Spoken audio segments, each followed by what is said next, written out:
Welcome to Vidhata. I am Kotareddy. इसकी बार central में किसकी सरकार बन रही है? I have mister Bellaiah Naik with me, tribal Congress leader. हम उसे से पूछेंगे। नमस्कार बेल्लैया जी, केंद्र में किसकी सरकार बनेगी? नमस्कार कोटरेड्डी जी, आपको और आपका चैनल को बहुत बहुत धन्यवाद। केंद्र में इस बार तो इंडिया गठबंधन की सरकार बनने जा रही है, क्योंकि मोदी जी 10 साल से प्रधानमंत्री है, 2 बार जीते हैं। जो वादा बीजेपी ने किया था, जो वादा इंडिया गठबंधन ने जनता से करके 2 बार सरकार में आई, आज तक जो वादे जनता को दिए कोई वादा पूरा नहीं कर पाए। अब देखो, वो बोले थे 2 करोड़ नौकरी हर साल देते, बोले नहीं दे पाए। पूरा काला धन लाते, बोले नहीं ला पाए। हर गरीब के अकाउंट में 15 लाख रुपए डालते, बोले नहीं डाले। और माननीय प्रधानमंत्री तो यहां तक बोल दिए थे कि अगर 500,000 नोट की बंदी करने जाते हुए 50 दिन का टाइम दीजिए, अगर 50 दिन में पूरा काला धन बाहर नहीं आया तो कोई भी चौराहे पे मेरे को फांसी लगा दीजिए। ये बात बोले थे माननीय प्रधानमंत्री मोदी जी। मगर 50 दिन नहीं, अब तो 5 साल बीत गए। क्यों आज तक 1 रुपया काला धन नहीं ला पाए? काला धन तो नहीं लाए, मगर काला धन बढ़ गया मोदी जी के नेतृत्व में। ये 10 साल में कोई प्राइवेट इन्वेस्टिगेशन में बता रहे हैं कि 6 गुना काला धन बढ़ गया। फिर आज की तारीख में काला धन को पूरा बाहर लाएंगे तो हर अकाउंट में 50 लाख रुपए आएंगे। फिर मोदी जी वो काम करेंगे क्या? नहीं कर पाएंगे। इसीलिए तीसरी बार क्यों चांस देना? मोदी जी 2 बार जीते तो कुछ नहीं कर पाए, तो और तीसरी बार सरकार आने का क्या उम्मीद है? क्यों उनको चांस देना पड़ेगा? अयोध्या इसलिए का राम मंदिर है। राम मंदिर बनाए, सही बोले आप। राम मंदिर तो बनाने से कोई, हम भी भगवान को मानते हैं, राम को मानते हैं। हर गांव में बहुत सारे मंदिर बनी है, गांव गांव में मंदिर बनी है। इस देश में 6 लाख गांव है, कौन सा गांव में मंदिर नहीं है? और ये पॉलिटिकल राम मंदिर नहीं बनी है, जो रामलला का मंदिर नहीं बना है, पॉलिटिकल राम मंदिर बनी है। जहां पे बाबरी मस्जिद का डिमोलिशन किए थे, वहां पे मंदिर बनाया क्या? उससे 2 किलोमीटर दूर जाके मंदिर बनाए। और दूसरी चीज है 370 हटाए, ये भी बोल रहे हैं मोदी जी। 370 हटाने की वजह से देश में बेरोजगार चले गया क्या? किसी को नौकरी मिली क्या? बोल रहे थे कश्मीर में जाके कोई भी जमीन खरीद सकता। क्या कितने लोग कश्मीर में जमीन हैदराबाद वाले जाके खरीदे, बेंगलुरु वाले जाके खरीदे, दिल्ली वाले जाके खरीदे? 370 में ए एंड बी 2 क्लास है, उसमें से उन्होंने बी क्लास को हटाया। जमीन कोई भी खरीद सकता। एक अदानी खरीदा 26,000 एकर्स। क्या अदानी को जमीन खरीदने के लिए कश्मीर में 370 हटाया क्या? तो वाकई आज 3 साल बाद वही नतीजा सामने आ रहा है। इसलिए अगर 370 कश्मीर के भलाई के लिए है, कश्मीर के जनता के भलाई के लिए है, जम्मू कश्मीर की जनता उसको चाह रही तो आप हटा दिए, तो क्यों बीजेपी भाजपा ने आज कश्मीर में कॉन्टेस्ट नहीं कर रहा? क्यों चुनाव नहीं लड़ रहे? क्यों आप भाग गई वहां से? वही क्यों भाग गए? उसको दम नहीं है, जनता नहीं चाहती है। दबा दबा के पब्लिक मारेगी वहां पे नॉमिनेशन डालने से। क्यों मणिपुर ने आज बीजेपी चुनाव नहीं लड़ रही है? क्यों भाग गई है मैदान छोड़ के? 2 ट्राइबल ग्रुप के बीच में, कुकी मैतेई के बीच में झगड़ा करवा दिए, एक का ऊपर एक को अटैक करने का सिचुएशन खड़ा कर दिए, महिलाओं की नंगा करके घुमा दिए। आज तक प्रधानमंत्री जाके वहां से उनसे बात करने का कोशिश नहीं कर रहे। 4000 किलोमीटर चाइना हमारे देश में घुस गए, चाइना के खिलाफ एक बात नहीं करते। आज सिलीगुड़ी जो हमारे कॉरिडोर इंपॉर्टेंट पॉइंट है नॉर्थ ईस्ट और इंडिया को जोड़ने का, सिलीगुड़ी का ऊपर आज बात कैसी चल रही चाइना की तरफ से? क्यों आज हमारे देश चुप है, हमारे प्रधानमंत्री चुप है? हिमाचल में क्या क्लेम कर रहे, उसका बारे में क्यों चुप है? 7 किलोमीटर दूर लद्दाख के बाजू में 7 किलोमीटर दूर में आकर चाइना बैठ गई। क्यों चाइना के खिलाफ नहीं बात करते? इसलिए 10 साल से जो मोदी जी और बीजेपी एनडीए के जो काम की वजह से इस देश में बेरोजगार बढ़ गए, नौकरियां खत्म हो गई। 40 साल पहले जो इकोनॉमिकल सिस्टम था, उतना पुराना सिस्टम आके आज खत्म हो गए, 6 लाख कंपनीज बंद हो गई, 30,000 से ज्यादा। कल बीजेपी का एमपी वरुण गांधी ने बोल रहा था 60,83,000 नौकरियां सेंट्रल गवर्नमेंट की खाली है बोल रहा। क्यों भर्ती नहीं की है मोदी जी? सरकारी नौकरी तो दे सकते थे ना।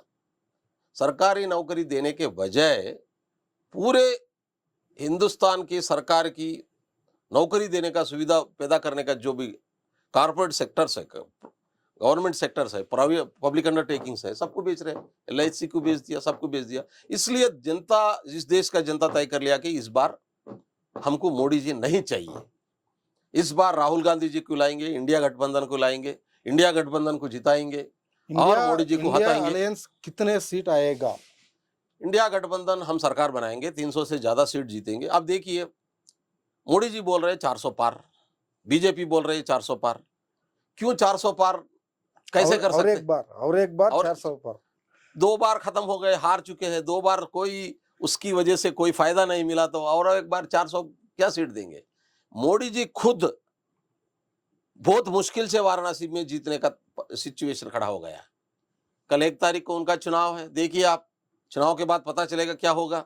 अब देखो, उत्तर प्रदेश में 80 सीट है, 80 से सबसे बड़ा स्टेट है, सबसे बड़ा आबादी है। लास्ट टाइम बीजेपी को 64 सीट आई थी, वहां आज बीजेपी को 30 सीट भी नहीं आने का कोशिश सिचुएशन है। यूपी में उत्तर प्रदेश में 30 सीट 35 सीट आएंगी, 50 सीट इंडिया गठबंधन को, 40 से 50 सीट इंडिया गठबंधन को आने वाली है।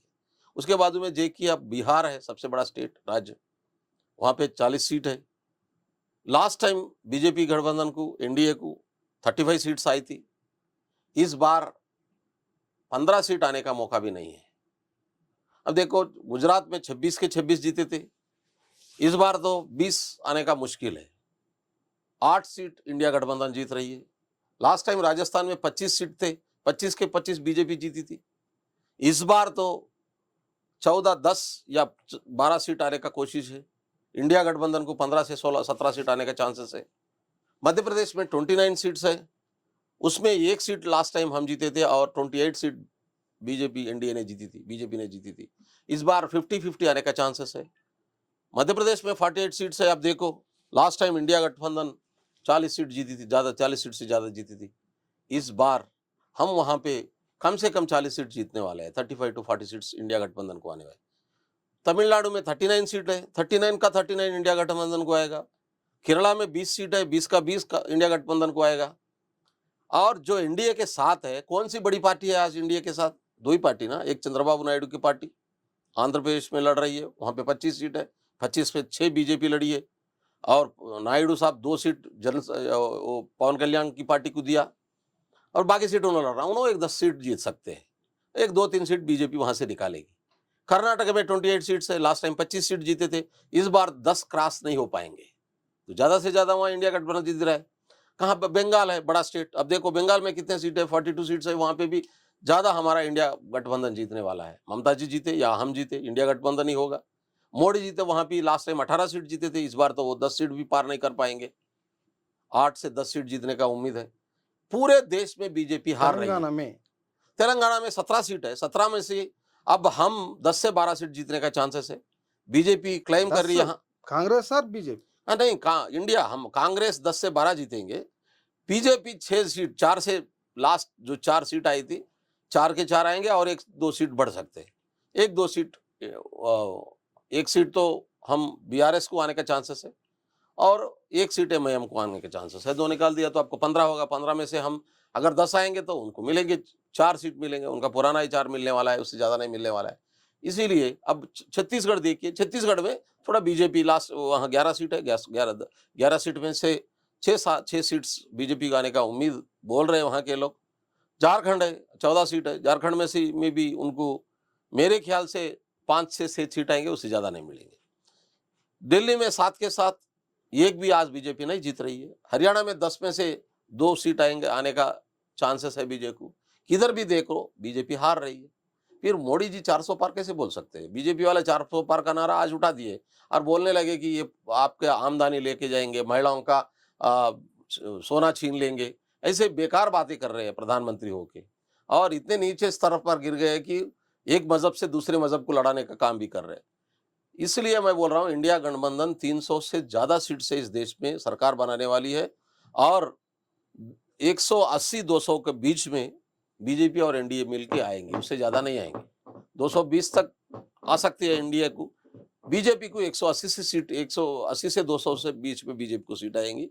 इसलिए इस बार कांग्रेस की सरकार होगी, इंडिया का सरकार होगा, उसका प्रधानमंत्री मेरे ख्याल से मैं तो बोल रहा हूं कि राहुल गांधी जी बनना चाहिए। राहुल गांधी जी प्रधानमंत्री बनने से इस देश में बहुत बड़ा बदलाव आएंगे, क्योंकि उन्होंने कन्याकुमारी से लेकर कश्मीर तक चले हैं, हर कौम के आदमी से मिला है, हर आदमी, महिलाओं, बुजुर्ग, दलित, एससी, एसटी, बीसी, हर आदमी से उन्होंने बात किया है, हर वर्ग के आदमी से बात किया है। और इस देश की रीढ़ की हड्डी किसान की क्या दिक्कतें हैं, किसान को कैसे आगे बढ़ा सकते हैं, रोजगार कैसे पैदा कर सकते हैं, हर चीज का ऊपर उनको पूरा जानकारी मिली है और वो जनता के बीच में रहते हैं, जनता के मुद्दे पे लड़ते हैं। इसलिए राहुल गांधी प्रधानमंत्री बनने से इस देश का भलाई होगा और एक देश आगे बढ़ेगा, तरक्की करेगा, नौकरी मिलेगी। और वो जो गारंटी, न्याय यात्रा निकाले थे राहुल गांधी जी, 6,700 किलोमीटर की, आपको मालूम है। मणिपुर, नॉर्थ ईस्ट से लेकर मुंबई से, मणिपुर से लेकर मुंबई तक उनका यात्रा चली थी, उसमें भी बहुत सारे लोगों से मिले हैं। इसीलिए इस देश की हर स्टेट में हर नागरिक को मिलने का और उनका दर्द को जानने का कोशिश जो राहुल गांधी की है, इस देश को जानकर हर आदमी को इज्जत देकर आगे बढ़ा सकते हैं। इसीलिए मेरी उम्मीद तो है कि इंडिया गठबंधन का सरकार बनेगी। मोदी जी जो झूठे वादे किए थे और देश के लिए उनका जो वादे थे वो तो खत्म हो गए, अब कोई उनका झूठा वादा को मानने को कोई तैयार नहीं है। बेल्लैया नायक जी, धन्यवाद। धन्यवाद।